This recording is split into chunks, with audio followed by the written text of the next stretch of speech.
thing imaginable. Barack Obama has been popping his head back into the media with little strategically placed interviews and tweets. And last night, outside of Obama's home in Greenwich nonetheless, a crowd did the most un-American thing possible. While Michelle and Barack were attempting to leave their house, they were ambushed by a mob of unrelenting fans. That's when it happened. The crowd was heard chanting, "Still my president." To be fair, Obama was not commanding them, but just the sentiment and the ferocity of these stalker fans is terrifying enough. I'm sorry, y'all, but that's just not right. Obama is absolutely not still the President of the United States. Once Trump's term is over, I will take the same position on him too. That's how the country works after all. I take no offense to "Not My President" bumper stickers. Each side buys them from time to time. However, these rabid Obamanites have already shown their devotion to their perceived leader. If nothing else, it's insane that these people are allowed to crowd into a neighborhood at all. This needs to stop. The cult followings. The burning cars. The blocking streets. And now this fantasy of alternative presidents. Show people that Americans as a whole stand against it by helping spread this video to everyone. People need to see this side of the population so we know what we are actually up against.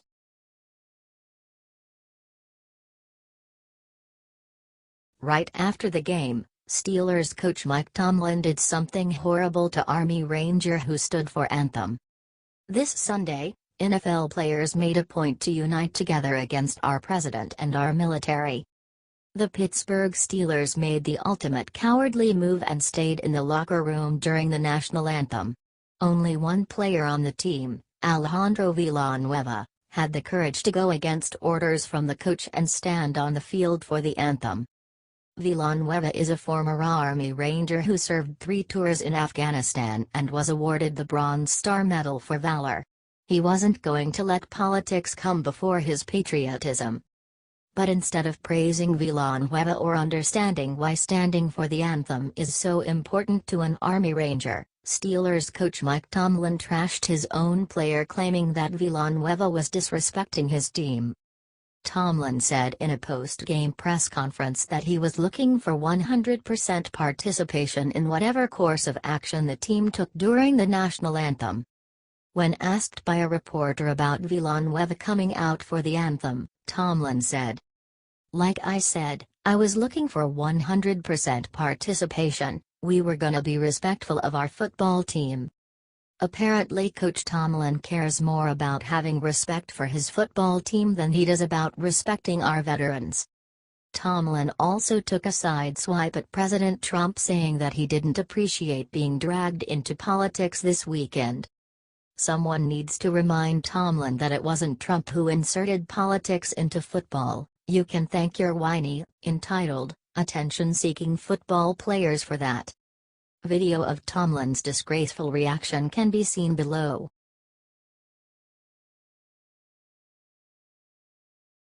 America has spoken right after the NFL united against Trump and America. They got the worst news imaginable. This Sunday, NFL players made a point to unite together against our president and our country.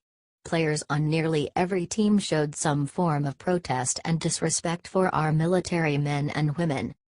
3 teams, the Seahawks, Titans and Steelers, made the ultimate cowardly move and stayed in the locker room during the national anthem. Only one player on the Pittsburgh Steelers, Alejandro Villanueva, had the courage to go against orders from the coach and stand on the field for the anthem. Villanueva is a former Army Ranger who served 3 tours in Afghanistan and deserves to be commended for his actions. These entitled NFL millionaires seemed pretty proud of themselves for their disgraceful behavior, but after their performances ended Sunday, they got hit with a harsh dose of reality. Not only did ratings drop, stock shares of every single company that broadcast NFL games plummeted. Comcast, Walt Disney, Fox, CBS are all down between 1% to 8%. An article in The Hollywood Reporter reckons the drop in NFL ratings could trim the broadcaster's earnings by $200 million. Disney's ESPN, meanwhile, also continues to get hammered by cord cutting. Our president is standing with the majority of Americans on this issue. A Reuters poll found that 72% of Americans find kneeling during the anthem unpatriotic. Let's be honest, this isn't about race, inequality or police brutality. It's about selfish entitled egomaniacs just finding another way to play the victim. Sure, it's their right to choose not to participate in our national anthem, but where would they be if our military members chose not to participate in fighting for their freedom?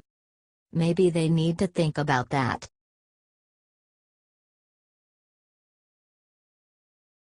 The media won't talk about why this Sudanese immigrant shot up a church in Tennessee. The 25-year-old Sudanese immigrant Emmanuel Kaidga Samson stormed into a Tennessee church on Sunday and opened fire. He wore a clown mask. He started by murdering one woman in the parking lot.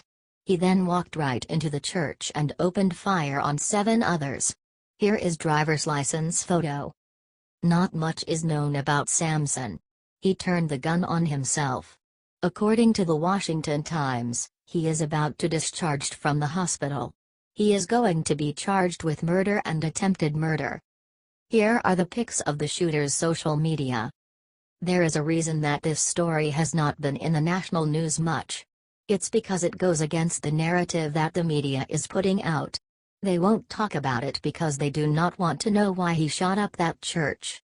The media wants a story like this to disappear. Share this story everywhere and pray for all the injured.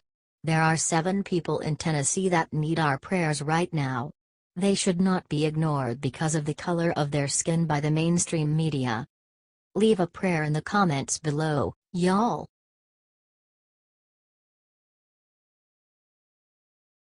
Slammed Mike Rowe just put the NFL on its knees with this one sentence that has Trump smiling ear to ear.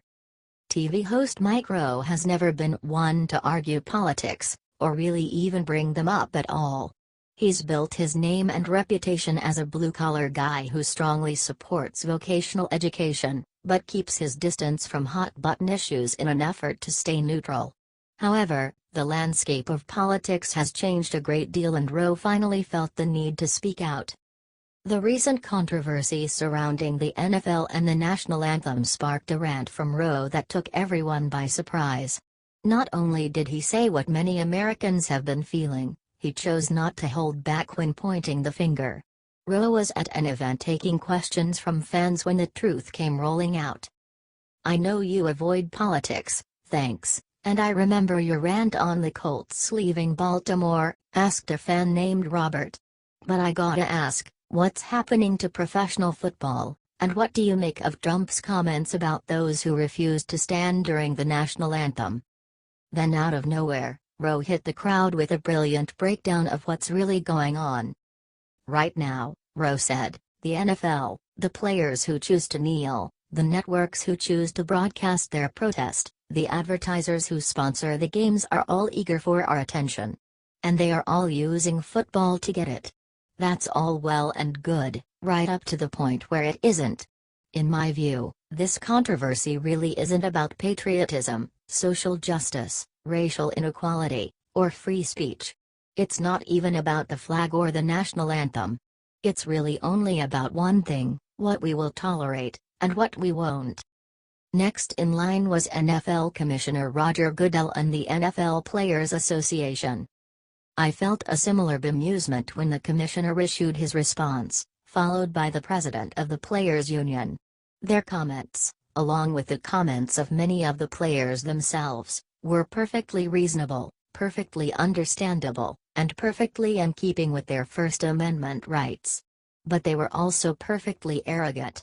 Because they too presuppose that millions of fans will continue to watch them play a game, no matter what, Rowe wrote. Players and teams shouldn't be bringing their personal politics into something meant to be neutral. It's a game, it's supposed to fun and unifying, not unpatriotic and disrespectful. The players have agents and unions, the owners have money and power, and the fans are always caught in the middle. The resulting strikes and the constant uprooting of teams from broken-hearted towns proves beyond all question the overall lack of regard for fans in general. But Rowe finished with a rallying statement that all members of the NFL should listen to, pointing out that fans ultimately have the power. But here's the thing, Rob, Rowe concludes. The fans of professional football are not powerless, we're just not yet offended enough to turn the channel. Should that ever change in a meaningful way, if for instance, a percentage of football fans relative to those players who chose to kneel during today's games, chose to watch something else next Sunday, I can assure you the matter would be resolved by Monday. Rowe is right that money is dictating most of these players' politics. According to Rowe and most Americans, these protests have been purposely sick and controversial to gain as much attention as possible. You can speak your mind without stepping on this nation's history and values, something President Trump proves possible on the daily. Do you all agree with Rowe and think these childish protests are a waste of time? Let us know and share this amazing truth with the world. Sources: dailycaller.com.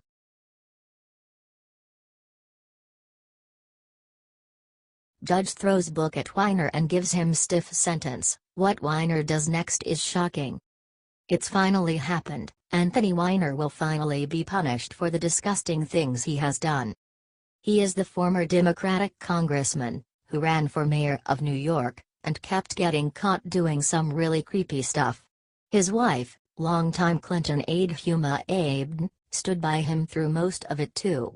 That is, until he was caught sexting gross parts of his anatomy to a female, while he was laying in bed with their little boy. I mean, that's just perverse and gross. And she finally filed for divorce. You think Hillary told her to stay? I mean, she did. Nuff said. Acting U.S. Attorney June Kim said Monday that Whiner asked a 15-year-old girl to engage in sexually explicit conduct for him online. For this, he will spend 21 months in a federal prison. He will also be required to participate in sexual offender treatment and to pay a $10,000 fine. And more. Courtesy of ABC News, via YouTube.com. The judge said there was a need for deterrence in this case. You think? Apparently he sobbed audibly when the sentence was read. Good. Check out what the ladies from The View had to say, too. Courtesy of The View via YouTube.com.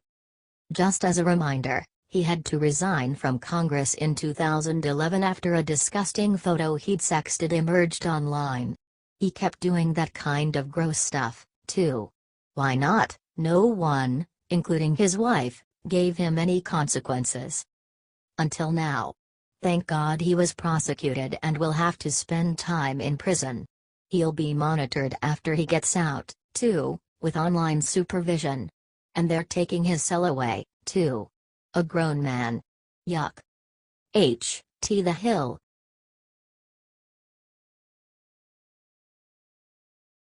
Urgent man with weapons caught at White House, trying to do sick thing to Trump. Amidst all the coverage of what NFL players were and were not doing during the singing of our national anthem, a man was on his way to the White House, and he was armed. This man, who was stopped by Secret Service officers, told them he was headed to the White House for advice on missing paychecks and how to get the chip out of my head from Secretary of Defense James Mattis and NSA Director Mike Rogers. The Secret Service subsequently searched his car, which had Tennessee plates, where they found 3 knives, 9 guns, including R&X-style rifles, ammunition, suppressors, brass knuckles, and silencers. Courtesy of Al Mutazber News Network via YouTube.com. CNN reported that the man has been charged with weapons violations and is now under mental observation.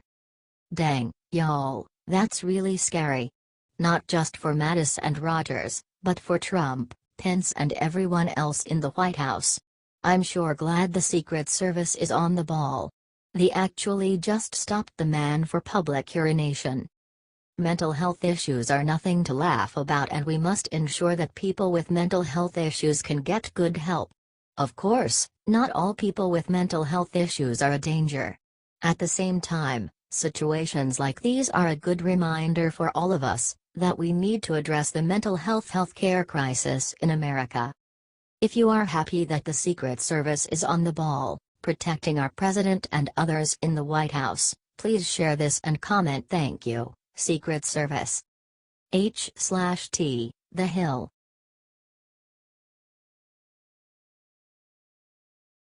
Rex Tillerson just bowed down to this Soviet officer who averted nuclear Armageddon. Secretary of State Rex Tillerson took a moment to mention the passing, and to respect a man who probably saved the world from nuclear destruction. Secretary Tillerson said, "Just this week, the world learned of the passing of a little-known, but important figure in the history of the Cold War. His name was Stanislav Petrov, and he is sometimes referred to as the man who saved the world." Mr. Petrov was on duty one night in 1983, when his systems told him that the United States had launched nuclear bombs at the Soviet Union. This was during the Cold War, when tensions between the two countries were always high. Instead of just reacting, Mr. Petrov remained calm, recognizing this was a false alarm and averting retaliation by the Soviet Union. Courtesy of BBC News, via YouTube.com. Tillerson brought Mr. Petrov up during a recent meeting of the UN Security Council, saying, his episode illustrates just how high the risk factor is with nuclear weapons. Trump and Tillerson recognize that one country can change things in a way that could avert nuclear disaster. Tillerson said, "If China truly desires to denuclearize the Korean peninsula to promote stability and to avoid conflict in that sensitive region right on its own border, now's the time to work with the rest of us, to put the kind of pressure on North Korea that can change its strategic calculations before it's too late."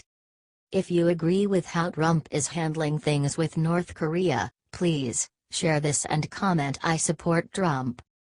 HTRT.com